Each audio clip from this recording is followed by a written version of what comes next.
par ma plus ancienne lecture. Il s'agit du livre Les Jardins des Papillons, écrit par Dutch Hutchison. Il s'agit d'un thriller avec serial killer. Autant vous dire que le simple fait de lire le résumé m'a tout de suite emballée. J'ai eu tout de suite envie de lire ce livre. On va suivre dans cette histoire deux agents du FBI. Donc on les retrouve après avoir découvert une situation un peu macabre. En fait, ils ont découvert dans un jardin privé plusieurs jeunes filles, voire jeunes femmes même, une vingtaine à peu près, qui étaient séquestrées donc, dans ce jardin et qui ont toute la particularité d'avoir un tatouage dans le dos, des ailes de papillon tatouées dans le dos. Donc on les retrouve face à une des jeunes femmes. On comprend tout de suite que cette jeune femme donc, a été séquestrée, bien entendu, faisait partie des victimes, mais a joué un rôle quand même important dans toute cette histoire, puisque toutes les autres jeunes femmes ne veulent parler qu'en sa présence, ne parlent que d'elle. Donc on les retrouve au moment de l'interrogatoire de Maya, qui est donc cette jeune fille. Et toute l'histoire va se dérouler, donc, et en fait tout le livre va être tourné sur le fait que Maya donc, va raconter son histoire. Et donc on va faire un jeu de passé-présent donc, pour suivre toute l'histoire qu'elle a à nous raconter. Et donc le but c'est de savoir quel rôle elle a joué dans cette affaire. Donc c'était un livre qui était très prenant, je l'ai lu quand même assez rapidement. Les premières pages se lisent très très vite, on a très vite envie de comprendre ce qui s'est passé et ce qu'a vécu cette jeune femme. Maya est un personnage qui est mine de rien assez attachant et on se prend vraiment d'attachement pour elle. Mais par contre, on va dire vers le milieu du livre, ça commence à être un petit peu long. Il y a certains passages, on ne sait pas trop où elle veut nous emmener, Maya, et on ne voit pas trop l'intérêt de certains passages, si ce n'est rallonger le livre. J'ai pas du tout apprécié la fin du livre, que j'ai trouvé vraiment...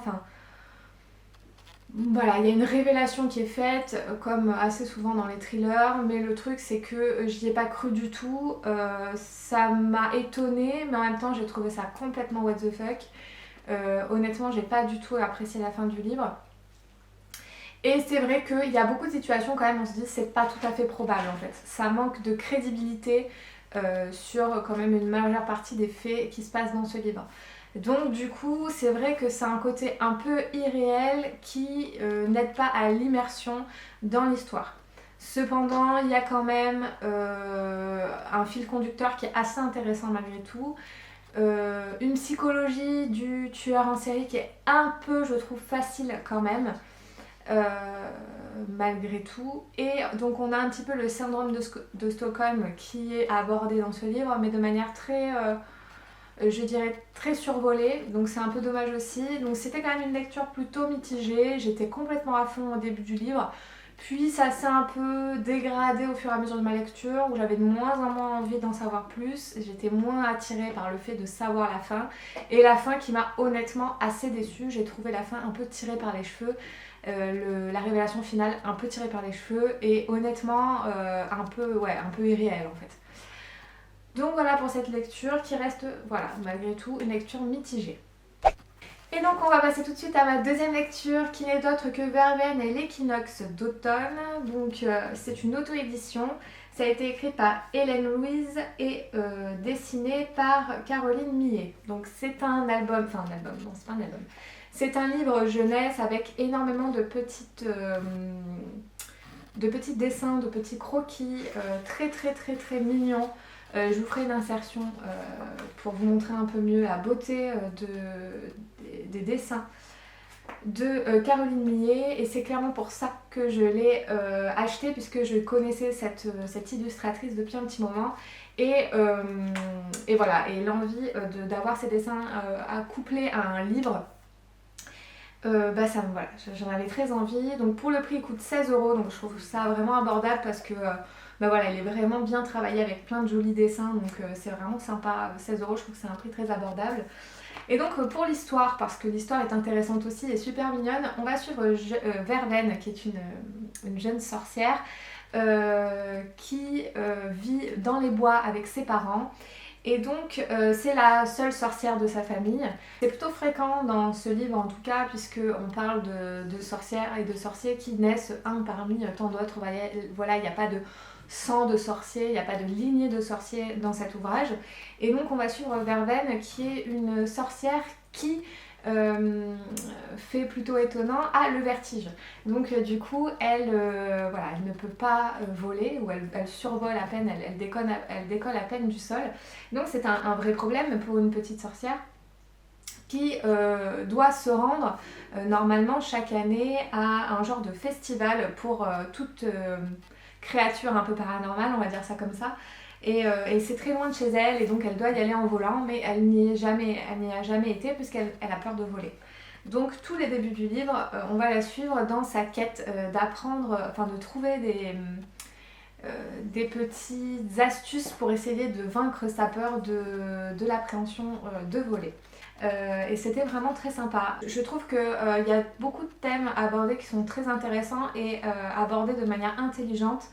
Et donc du coup, au niveau en tout cas on peut le mettre dans toutes les mains, je pense que vraiment ça ouvre les yeux, enfin ça peut ouvrir les yeux aux enfants sur le fait d'être différent, sur le fait d'avoir des peurs et d'arriver à les surmonter malgré tout. Je trouve que malgré tout c'est bien abordé, sans trop en faire, et des petites piqûres de rappel comme ci comme ça, qui font du bien, qui sont bien abordées, en tout cas j'ai bien aimé. C'est une lecture voilà, qui se lit très très vite, hein. C'est un livre qui fait 130 pages, mais vraiment il est super sympa et l'histoire est vraiment hyper mignonne. Et voilà, je vous le conseille chaudement parce que moi j'ai vraiment apprécié ce temps de lecture. Nous allons maintenant passer à une BD qui, je pense, beaucoup de personnes ont déjà découvert, mais c'est pas grave, moi je suis un peu après la guerre. Il s'agit de Confession d'une glitter addict, dessiné et écrit par Digli, et donc c'est aux éditions Marabout, collection Marabule. Alors Digli, j'en avais entendu parler il y a de ça longtemps, mais je m'étais jamais lancée, on va dire. Je sais pas pourquoi, j'ai jamais été très curieuse en vérité, et puis là d'un coup, ne me demandez pas pourquoi. En fait si, je les ai vus d'occasion sur Gilbert Joseph, il coûtait vraiment une bouchée de pain. Et du coup je me suis dit que c'était l'occasion pour moi d'essayer de tenter l'aventure avec Digli. Donc j'ai commencé, j'en ai acheté deux, mais pour l'instant j'en ai lu qu'un d'elle. J'ai commencé par Confession d'une glitter addict, et j'ai bien aimé ma lecture, même si malgré tout ça n'a pas été la révélation de l'année. Je dois vous avouer que j'ai un petit peu souri à certains moments, mais il y a très peu de planches finalement qui m'ont fait vraiment sourire fortement. C'est de l'humour, mais c'est de l'humour quand même assez décapant et débridé, sans complexe, voilà. Et ça me gêne pas plus que ça, mais je me suis pas vraiment retrouvée dans ce personnage qui est, ouais, enfin je dirais une trentenaire, petite trentenaire, complètement addict au shopping. Et je dois avouer que voilà, je me suis pas trop retrouvée dans les situations qu'elle a rencontrées et qu'elle décrit. Alors bien sûr, il y a certaines choses qui étaient quand même drôles, hein. Il y a certains passages qui étaient quand même assez drôles, mais malgré tout c'est pas, comme je vous dis, c'est pas une révélation. Dans la même veine, j'ai lu La théorie de la contorsion de Margot Motin, publiée encore une fois aux éditions Marabout et collection Marabule. Là c'est pareil, en fait je trouve que voilà, elles se ressemblent beaucoup dans l'univers et le coup de crayon. J'ai voulu, puisque pareil, je les ai trouvées sur Gilbert Joseph à un prix vraiment dérisoire. Donc je me suis dit que j'allais aussi découvrir Margot Motin, que je n'avais jamais lu. Et j'ai pas commencé par son premier ouvrage parce que je l'ai pas trouvé, mais vu que ils peuvent être lus indépendamment les uns des autres, voilà, j'ai sauté sur l'occasion pour découvrir Margot Motin. Et là pour le coup ça a un peu plus collé avec moi, on va dire, avec mon humour. J'ai bien aimé les anecdotes qu'elle raconte. Je me retrouve plus dans son personnage en fait, parce que ça colle plus à ce que je vis moi, et du coup c'est vrai qu'on a plus tendance à rire facilement quand on se retrouve dans les planches, et du coup voilà, ça m'a permis d'un peu plus rire, on va dire. Ça collait un peu plus voilà, je me suis un peu plus retrouvée dans cet ouvrage, et du coup c'était peut-être un peu plus drôle pour moi. Malgré tout, voilà, c'est le même style d'univers, et j'ai passé un très bon moment avec cette lecture, et je vais me procurer de manière rapide ces autres ouvrages parce qu'il me tarde quand même de voir tout ce qu'elle a d'autre à proposer. Ensuite, on va continuer avec un livre qui m'a donné du fil à retordre. Il s'agit de La Maison des Morts de Sarah Pinborough. Je pense qu'avec la lumière, il va briller de mille feux, ce livre qui est magnifique, publié aux éditions Milady. Alors Sarah Pinborough, ça a été un vrai coup de cœur pour moi sur sa réécriture de contes Poison, Charme et Beauté. Et donc, quand j'ai vu déjà la beauté de ce livre, qui était, on va dire, dans la même ligne éditoriale, et surtout quand j'ai vu que c'était de cette autrice, j'ai vraiment sauté sur l'occasion et je me suis procuré ce livre. Il y a de ça très longtemps. Et puis j'avais lu beaucoup d'avis négatifs sur cette lecture. Et donc j'avais énormément hésité à le lire, donc ça fait quand même quelques années qu'il est dans ma pile à lire, celui-ci. Et je me suis lancée là récemment parce que je me suis dit que octobre-novembre c'était le moment pour le sortir. La Maison des Morts, je veux dire, voilà, c'est forcément... je me dis je vais peut-être pas le sortir à d'autres moments, donc je me suis dit allez, lance-toi et vas-y.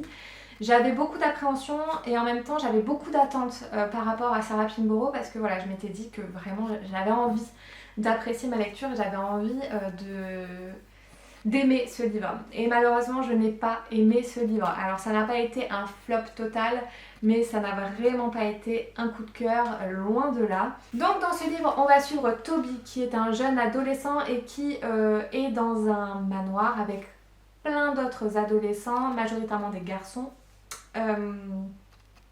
Ils ont été placés dans ce manoir parce qu'ils ont une défaillance en fait.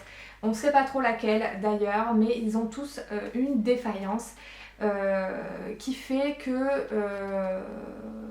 ils sont donc cloîtrés dans ce manoir en attendant de tomber malade, voilà, d'avoir des symptômes.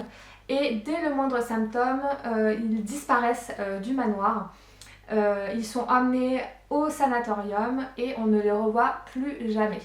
Donc on va rencontrer Toby qui est, on ne sait pas depuis trop combien de temps finalement il est dans ce manoir, en train d'attendre tout simplement de mourir. Alors voilà, ils ont des cours comme des adolescents classiques, mais voilà, à côté de ça, ils savent tous qui vont mourir, qui vont tomber malades, qui vont avoir des symptômes et qui vont mourir, on le suppose en tout cas. Et donc on va suivre ce jeune homme qui vit en attendant de mourir. Clairement c'est ça. Jusqu'au jour où il rencontre une jeune fille et où tout va changer pour lui. Voilà, il va, en tout cas c'est ce qu'on nous dit dans le résumé. Où ça a été une lecture compliquée pour moi. Déjà ça a mal démarré parce que je n'avais pas lu la 4e de couverture, je n'avais jamais lu la 4e de couverture. Et du coup je ne savais pas qu'on allait suivre un adolescent dans sa première relation amoureuse. Donc je m'attendais vraiment à quelque chose un peu, peut-être un petit thriller, vous voyez, un truc comme ça. Et finalement je me suis retrouvée avec une histoire à l'eau de rose et c'était pas du tout ce dont j'avais envie à ce moment-là. Donc déjà on partait un peu mal. Je trouve que les ficelles sont grossières. On voit très vite où l'autrice veut nous mener. C'est très long à se mettre en place, c'est très peu immersif parce que c'est très peu visuel, il y a très peu de descriptions, à part 2-3 moments où on nous dit que, où les personnages nous disent qu'ils sont dans un manoir, sinon en fait ça pourrait être dans un hôpital, dans un hôtel, dans une grande maison, ça serait pareil. Je m'attendais à un lieu austère où on allait nous décrire vraiment une ambiance, vous voyez, vraiment une ambiance angoissante en fait, qui appuierait sur tout le côté d'attendre la mort, tout ça. Vraiment, je m'attendais à une atmosphère pesante, angoissante, que je n'ai pas eue finalement. Alors oui, les personnages savent qu'ils vont bientôt mourir, mais je trouve que ça fonctionne pas. Alors on est énormément concentré sur les ressentis de Toby, mais comme je vous dis, pas du tout imagé sur le décor, etc. Et voilà, en fait, on est très centré sur tout ce qu'un adolescent à cet âge-là peut ressentir, mais c'est, on va dire, un peu décuplé parce qu'il sait qu'il va bientôt mourir.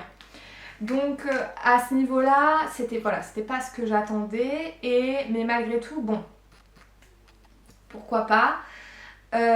C'était malgré tout un peu maladroit et j'ai trouvé que ça fonctionnait pas trop. Alors où je mets pas un total flop, c'est que on va dire les 50 dernières pages ont été un peu plus m'ont un peu plus donné envie de savoir la suite. En fait, ça commence à bouger un petit peu, on voit des choses arriver. Et là, les personnages font des choix qui m'ont perturbée, qui m'ont honnêtement très perturbée. Donc là, c'était un petit peu... voilà, c'est pour ça que ça a créé chez moi des émotions qui font que je ne peux pas mettre que c'est un flop malgré tout. Mais ça reste une lecture très très très très mitigée. Et c'est dommage. La fin, j'ai terminé mon livre, j'ai fermé ce livre avec voilà, des émotions quand même très particulières, mais parce que voilà, l'auteur avait réussi à créer chez moi des émotions, mais j'ai fermé ce livre en n'ayant aucune réponse à mes questions. Et c'est dommage parce qu'on met en place tout un univers, toute une histoire. Ces enfants qui ont une déficience, voilà, ces enfants qui ont une déficience, ce sanatorium, tout ça qui crée un peu de mystère et en fait on termine le livre en ne sachant absolument rien. Et c'est ça que je reproche un peu à l'autrice au final, c'est de créer quelque chose qui en fait n'est juste là que pour mettre en place une histoire d'amour entre deux personnages qui vont mourir en fait. C'est juste ça et j'ai trouvé ça dommage vraiment. Parce que autant à ce moment-là faire nos étoiles contraires, vous voyez, où là vraiment dès le début on sait que c'est l'histoire d'amour entre deux personnages qui pourraient potentiellement, enfin qui ont l'épée Damoclès au-dessus de la tête. Mais là en fait, par-dessus ça, on met quelque chose en place pour créer du mystère, mais finalement ça n'apporte absolument rien à l'histoire. Tout le long, j'ai cherché à savoir, je me suis dit, on va apprendre des choses, et en fait, non, on n'a pas appris. Et les peu de choses qu'on apprend, les ficelles sont tellement énormes qu'on doit arriver à 2 km. Et pourtant, je ne suis pas quelqu'un qui lit énormément de thrillers, qui a l'habitude de ce style-là. Mais en tout cas, si vous cherchez une histoire avec des mystères et des révélations, n'allez pas du tout sur ce livre. Maintenant, si vous voulez chercher une histoire où ça parle de premier amour d'adolescent... allez-y, vous pouvez y aller, les yeux fermés, mais voilà, ne vous concentrez pas sur les mystères qu'ils pourraient avoir mis en place parce que ça n'apporte absolument rien et ça n'a pas vocation à apporter quoi que ce soit à l'histoire finalement. Donc voilà, plutôt mitigé pour cette lecture. Dernière lecture dont j'ai à vous parler, et là on frôle quand même le coup de cœur. Il s'agit de Orange de Ichigo Takano, publié aux éditions Akata.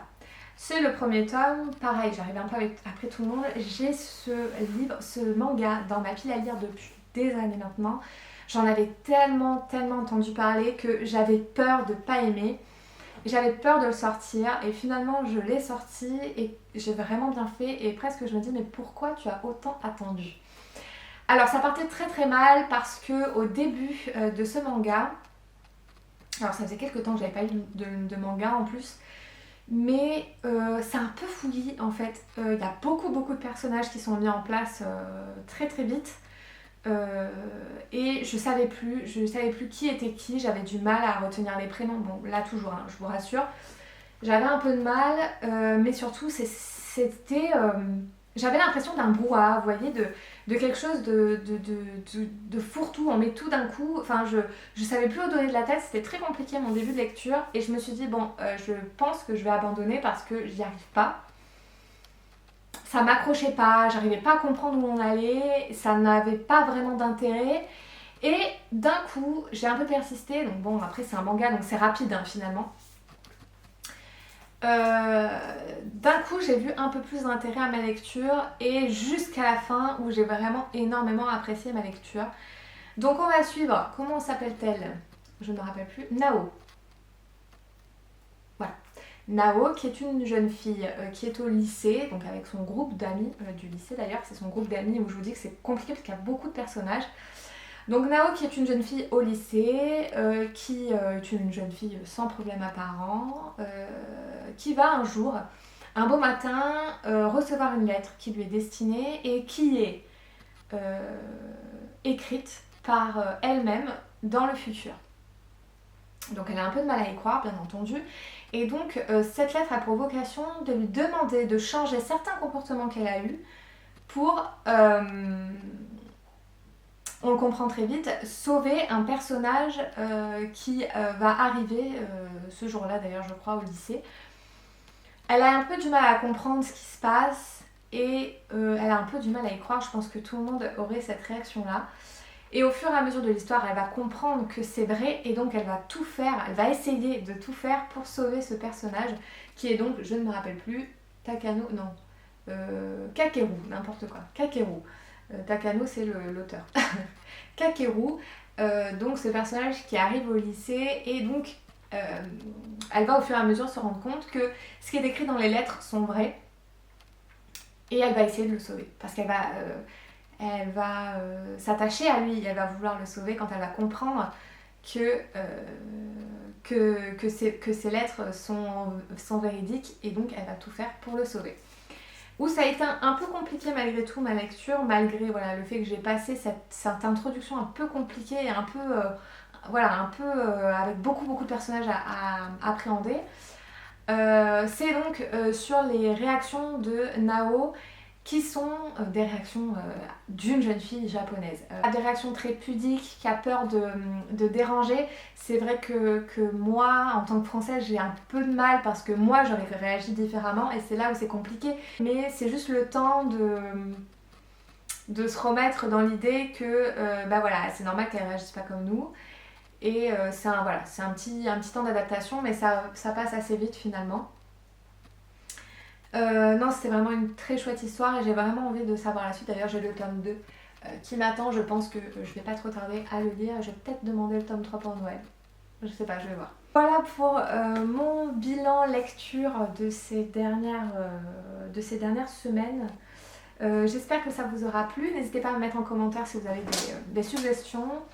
Des idées lecture, si vous aussi vous avez lu ces livres, est-ce que vous en avez pensé? Et moi en attendant, je vous dis à bientôt dans une prochaine vidéo. Ciao!